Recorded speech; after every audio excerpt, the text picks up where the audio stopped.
ఓం నమో వారాహి దేవ్యే నమః.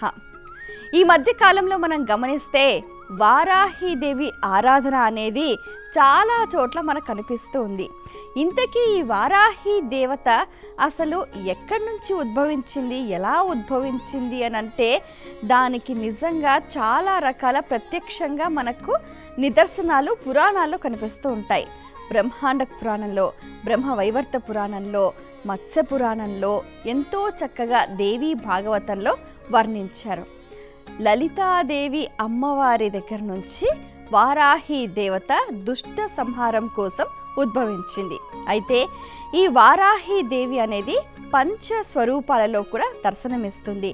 అయితే ఏది ఏమైనప్పటికీ కూడా దుష్ట శిక్షణ, శిష్ట రక్షణ నిత్య జీవితంలో ప్రతి ఒక్కరూ కూడా ఎన్నో రకాల శత్రు బాధల్ని కూడా ఎదుర్కొంటూ ఉంటారు. వాటన్నిటినీ కూడా సమూలంగా నాశనం చేయటానికి వారాహి ఆరాధన అనేది గొడ్డలి పెట్టు వంటిది.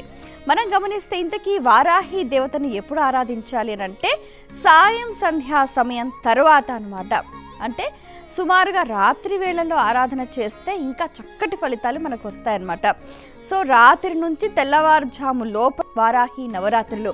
ఈ నవరాత్రుల్లో కూడా పగలంతా ఉపవాసం ఉండి సాయం సంధ్యా సమయం దాటిన తర్వాత శుచిగా, శుభ్రంగా అమ్మవారిని భక్తి శ్రద్ధలతో ఎవరైతే కొలుస్తారో వారికి దీర్ఘకాలికంగా ఉన్న రోగాలు నయమవుతాయి.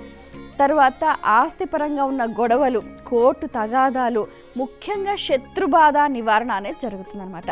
కాబట్టి అమ్మవారిని ఆరాధించండి, సత్ఫలితాలు పొందండి.